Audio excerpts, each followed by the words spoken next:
Hmm.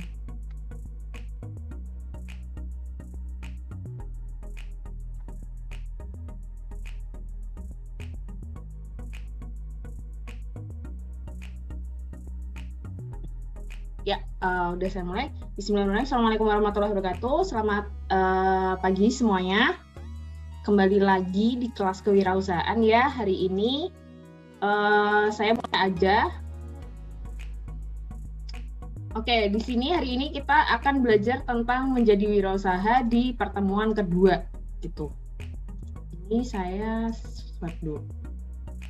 Oke, teman-teman udah bisa lihat ya semuanya ya di layarnya masing-masing. Hari ini kita akan belajar menjadi wirausaha di pertemuan kedua dengan saya, Bu Daivina Ismitia Apriani Naini, di kelas kewirausahaan EBM 204, 3 SKS, dan di semester 4. Gitu. Nah, untuk sebelum kita memulai kelas, ini saya akan bahas dulu topik apa aja sih yang akan kita pelajari hari ini gitu ya. Nah, untuk topik pembahasannya kita ada konsep wirausaha, ada karakter seorang wirausaha, dan mindset wirausaha dengan harapan sub CPMK-nya atau capaian pembelajarannya mahasiswa dapat menjabarkan konsep wirausaha, menjelaskan karakter seorang wirausaha, dan menjelaskan pola pikir wirausaha gitu ya. Nah, karena kita waktu pembelajarannya 120 menit, dengan media pembelajaran ada slide presentasi, ada bantuan visual gambar, dan nantinya akan ada video pembelajaran gitu. Dan hari ini kriteria penilaiannya berdasarkan dari keaktifan dalam diskusi, tanya jawab, dan ketepatan penjelasan dalam komponen diskusi. Oke, kita lanjut aja, next. Nah, ini saya akan menjelaskan dulu kenapa sih kita tuh perlu banget nih belajar tentang kewirausahaan gitu ya. Nah, seperti yang teman-teman sudah pahami juga, ini mungkin di tahun 1998, di mana saya juga masih umur 3 tahun gitu ya, teman-teman mungkin mahasiswa juga masih ada yang belum lahir gitu. Indonesia tuh pernah mengalami yang namanya krisis moneter gitu ya. Nah, UMKM ini tuh adalah andalan Indonesia ketika mengalami krisis 1998 gitu. Jadi jangan salah nih, walaupun UMKM yang meskipun mereka dikelola dengan sederhana pada saat itu, mereka telah mengambil peranan besar dalam krisis moneter di 1998 gitu. Jadi istilahnya Indonesia bisa survive karena memang ada UMKM gitu. Nah, apa sih karakteristiknya dari usaha mikro dan kecil menengah ini? Jadi karakteristik dari UMKM ini positifnya mereka itu mereka tahan banting. Mereka tahan banting karena mereka memang dibuat istilahnya wirausaha yang mempunyai bisnis UMKM itu biasanya mereka tahan banting karena mereka memang mindsetnya itu adalah kalau misalnya kita nggak berusaha, kita nggak berwirausaha gitu, kita nggak dapat penghasilan, nanti keluarga nggak bisa makan gitu, istilahnya kayak gitu. Nah, lalu di sini ada juga mereka fleksibel, mereka mandiri, mereka efisien, dan self-financing, di mana self-financing ini biasanya mereka adalah family business ya, jatuhnya gitu. Nah, tapi memang negatifnya dari UMKM ini informal, dan skala ekonominya rendah, tidak ada standar dan SOP, dan belum menerapkan prinsip-prinsip manajemen secara kompleks seperti usaha yang besar gitu ya. Oke, next. Nah, tiap tahun seperti teman-teman tahu, jumlah penduduk Indonesia itu selalu meningkat. Begitu pula angka jumlah angkatan kerja gitu ya. Nah, coba kalau misalnya teman-teman lihat nih grafik di layar teman-teman, ada 8,14% atau 9,26 juta penganggur gitu. Jadi dari teman-teman lihat di sini grafiknya, makin tahun itu grafik untuk yang menganggur tuh makin banyak, makin tinggi gitu ya. Dari 2007 sampai 2009, di mana mungkin 2022 ini pun juga sudah makin besar gitu, karena kemarin kan kita sudah kena pandemi ya gitu. Jadi banyak banget yang menganggur. Nah, dilihat dari tabel yang di sini, karena saya ngambil range-nya dari 2007 sampai 2009 ya. Nah, ini teman-teman bisa lihat, mostly yang banyak menganggur itu dari diploma dan universitas gitu. Di tahun 2009 sendiri aja ada 1.198.000 jiwa sarjana yang menganggur.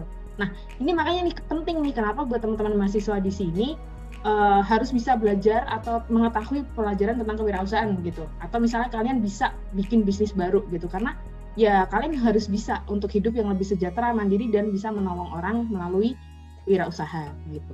Nah, ini jumlah usaha yang teman-teman bisa lihat di Indonesia untuk usaha mikro, usaha kecil, sampai usaha menengah, sampai usaha besar gitu. Dan kalian lihat di sini paling banyak adalah usaha mikro gitu. Nah, dari usaha mikro ini sendiri siapa sih yang paling banyak menyerap tenaga kerja, ternyata usaha mikro itu menyerap 89,3% loh tenaga kerja Indonesia. Berarti apa di sini? Berarti benar yang dikatakan tadi yang di latar belakang kenapa kita harus belajar kewirausahaan, karena memang betul gitu UMKM di sini menolong banyak banget Indonesia pada saat krisis moneter di tahun 1998 gitu. Nah, ini artinya adalah teman-teman punya banyak peluang gitu untuk berwirausaha gitu ya. Nah, next kita akan belajar tentang karakter wirausaha. Sebenarnya apa sih Bu karakternya dari seorang wirausaha gitu ya? Seorang wirausaha itu dalam menggeluti usaha itu tidak sekedar ala kadarnya. Nah, ini harus dicamkan di benak masing-masing ya. Pertama, mereka adalah berusaha sungguh-sungguh. Yang kedua, bersahabat dengan ketidakpastian. Dan yang ketiga adalah menjalankan usaha yang real, bukan spekulatif. Oke, kita masuk ke yang berusaha sungguh-sungguh. Nah, ini maksudnya apa nih berusaha sungguh-sungguh? Nah, berusaha sungguh-sungguh ini adalah didasarkan dengan motif untuk melayani dan memperoleh kemandirian dengan tulus, kerja keras, dan inovasi. Bukan jalan pintas ya, teman-teman di sini, Bu. Jadi, di karakter sebagai wirausaha itu bukan langsung berpikirnya mindsetnya itu udah cara cepat untuk menjadi kaya. Enggak gitu. Karena wirausaha yang baik, yang benar, karakternya itu adalah mereka mencari itu bukan jalan pintas, tapi memang membangun secara bertahap dengan menjaga nama baik, dengan membangun reputasi gitu. Jadi mereka bukan sekedar passive income nih, tetapi real gitu. Yang dicari bukan cuman uangnya, bukan cuman profitnya, tapi ada pendidikan, ada pendidikan, ada persahabatan, spiritualitas juga gitu ya. Next, bersahabat dengan ketidakpastian. Nah, ini penting banget nih. Segala sesuatunya yang ada di sekarang itu yang pasti adalah ketidakpastian gitu. Sekarang contohnya aja waktu pandemi gitu kan, di tahun 2020 sampai 2021 gitu ya. Itu kan semuanya kan juga tidak pasti kan. Kita tiba-tiba aja dapat pandemi gitu. Nah, sebagai seorang wirausaha, kalian harus bersahabat dengan itu gitu. Kalau tidak bekerja keras, tidak berani menghadapi resiko rugi, ya berarti nggak bisa ngasih makan ke keluarga dan karyawan gitu. Nah, ini karakter yang mostly banyak wirausaha punya gitu. Dan berbeda dengan karyawan yang menolak ketidakpastian karena mereka butuh rasa aman dan nyaman gitu ya. Next, menjalankan usaha yang real bukan spekulatif. Nah, ini didasarkan dengan motif ingin cepat kaya ya teman-teman. Kalau misalnya mau usahanya tuh yang spekulatif gitu. Jadi mereka mostly mengedepankan cara-cara instan. Nah, contoh aja seperti ini. Contoh aja seperti yang ada di layar teman-teman ini. Mostly teman-teman bisa lihat lah kalau misalnya kalian buka web, terus misalnya ada iklan, cara cepat menjadi kaya, klik ini, nanti dapat ini, kayak gini. Nah, ini bukan cara karakteristik sebagai wirausaha gitu. Nah, mungkin teman-teman di sini ada yang tahu kira-kira usaha apa lagi ya yang spekulatif gitu, yang lagi bener-bener in banget gitu di tahun 2022 ini gitu. Coba Mbak Rista, kira-kira ada bayangan nggak usaha yang spekulatif gitu yang lagi in banget? Banyak penjualan online karena dampak COVID ini kan banyak orang-orang yang kerja itu kan nggak bisa, terus mereka pada mencoba dengan cara usaha online apapun itu, misal seperti makanan atau pakaian atau sejenisnya seperti itu. Ya, oke, benar, bisa Mbak, benar. Nah, ini benar banget tadi kata Mbak Rista, ada kata-kata online gitu, karena memang sekarang itu lagi zamannya benar-benar semuanya online. Nah, bentar, next-nya ini teman-teman. Nah, Indra Ken sama Doni Salman ini salah satu bentuk real gitu. Buat teman-teman, kalau misalnya usaha yang mereka jalankan itu usaha yang spekulatif, bukan usaha yang real gitu. Karena teman-teman bisa lihat sendiri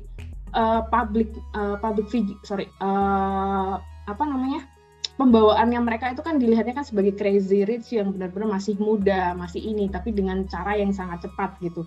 Dan di mana ini termasuk yang usaha itu tidak spekulatif karena mereka usaha yang spekulatif karena mereka benar-benar berpikirnya adalah mengedepankan yang ini tadi, motif ingin cepat kaya gitu. Nah, sebagai karakter wirausaha itu kalian nggak kayak gitu, kalian harus menjalankan yang benar-benar usaha yang real gitu ya. Contoh aja misal Sampurna atau misal kalian Jarum gitu kan, karena kita di Kudus gitu kan, atau Sukun, itu kan benar-benar usaha yang real gitu kan, bukan yang spekulatif gitu ya. Nah, next ini adalah contoh dari wealth atau kekayaan gitu. Jadi kita bagi dua, ada illusionary sama ada intrinsic gitu. Kalau yang illusionary itu kita cuma mengedepankan yang namanya adalah spekulatif, atau misalnya kita cuma berpikirnya adalah uang terus gitu. Oke, kita nggak memungkiri ya, semua orang tuh butuh uang. But the thing is, yang beda adalah di sini adalah intrinsic wealth, dimana kita nggak hanya berpikir masalah profit gitu, tapi kita juga berpikir bermasalah tentang tumbuh gitu. Jadi manusia sebagai tumbuh, usaha kita tumbuh gitu, berkembang gitu. Jadi nggak yang cuma berpikir profit, tapi juga berpikir gimana caranya usaha kita itu akan tetap berkembang sampai nanti gitu, sampai 10 tahun ke depan atau mungkin forever kayak gitu ya. Nah, ini ada video pembelajaran yang bisa kalian lihat dulu ya.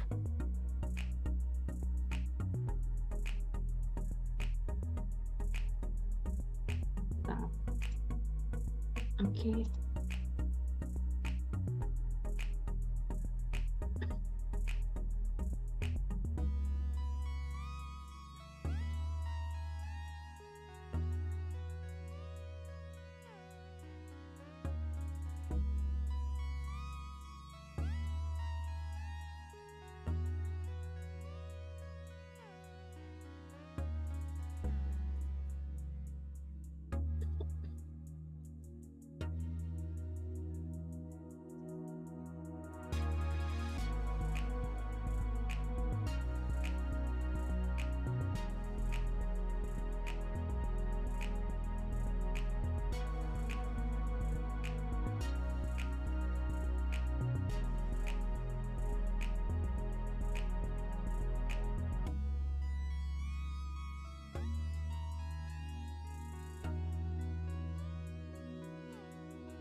Nah, ini ya teman-teman, jadi saya cut di sini aja karena ini akan masuk langsung ke topik selanjutnya. Jadi jangan berpikir kalau misalnya entrepreneurship itu sebuah profesi, tapi entrepreneurship itu sebuah mindset. Nah, next-nya ini kita akan bahas itu. Jadi ini setuju ya, sesuai dengan topik yang tadi kita sudah bahas gitu. Kalau Pak Sandiaga Uno sendiri aja bilang gitu, kalau segala sesuatunya itu harus ada kerja kerasnya. Dan itu sama seperti yang tadi dijelaskan di awal, kalau usaha itu harus bersungguh-sungguh gitu sebagai karakter sebagai wirausaha. Dan yang kedua adalah usahanya itu adalah real, bukan spekulatif. Itu benar-benar ada gitu ya. Nah, oke, next.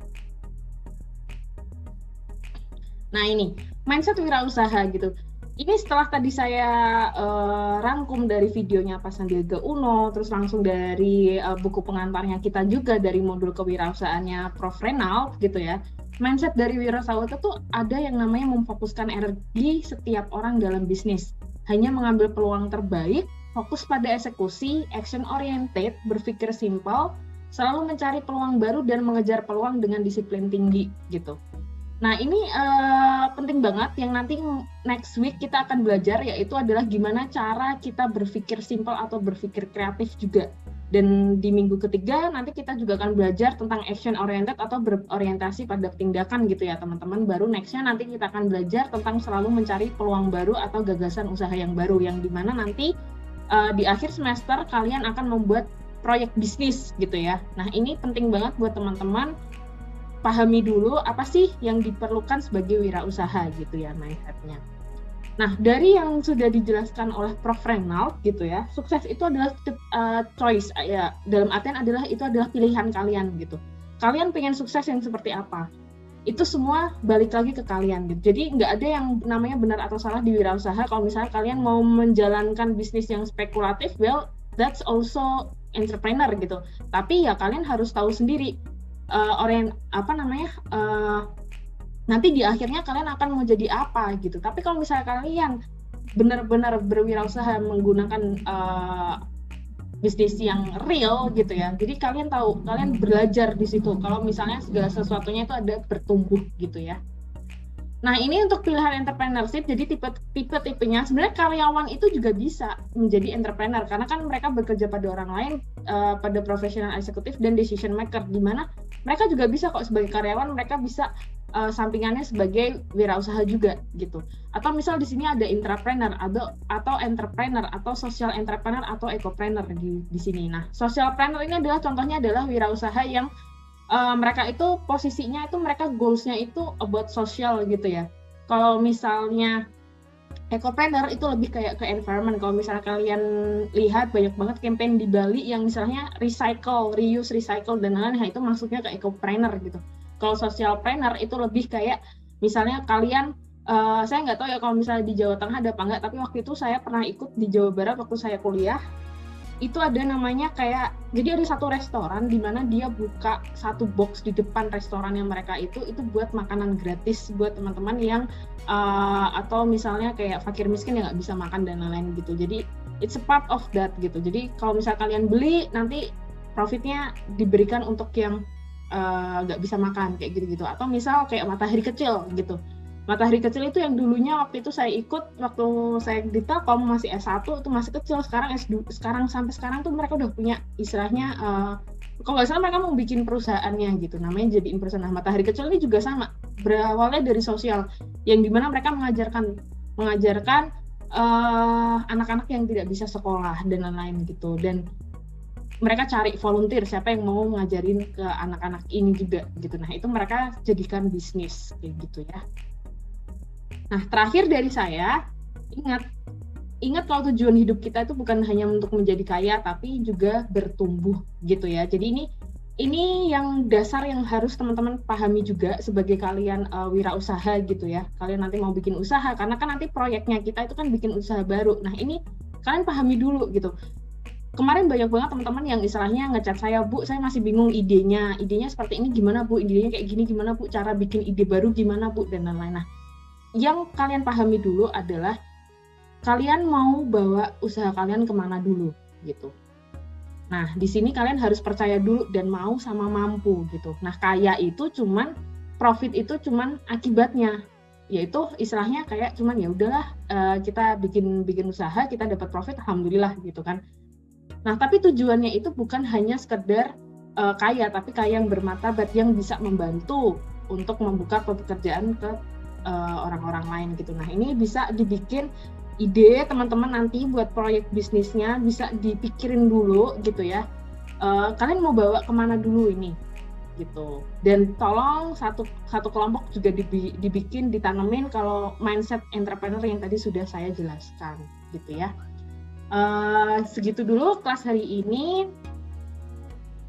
Nah, ini terakhir dari saya, yang tadi saya sudah jelaskan dari Pak Sandiaga Uno, there is no shortcut to success gitu ya. Jadi teman-teman harus semangat, percaya sama prosesnya. Kalau misalnya bingung Bu, kelompok saya masih bingung Bu buat bikin bisnisnya ini itu dan lain-lain. Nah, itu adalah part of gitu. Part of kalian bertumbuh. Jadi ya dinikmati saja gitu. Nanti saya sebagai fasilitator saya akan bantu kalau misalnya teman-teman ada yang masih bingung gitu ya. Kita ketemu lagi di minggu depan. Kita akan belajar next-nya adalah berpikir kreatif gitu ya. Nah, ini juga penting gimana caranya teman-teman bisa berpikir kreatif di untuk kalian membuat proyek bisnis nanti gitu ya. Sekian dulu kelas hari ini. Kita ketemu lagi minggu depan. Semoga ilmunya bermanfaat. Sehat selalu. Wassalamualaikum warahmatullahi wabarakatuh.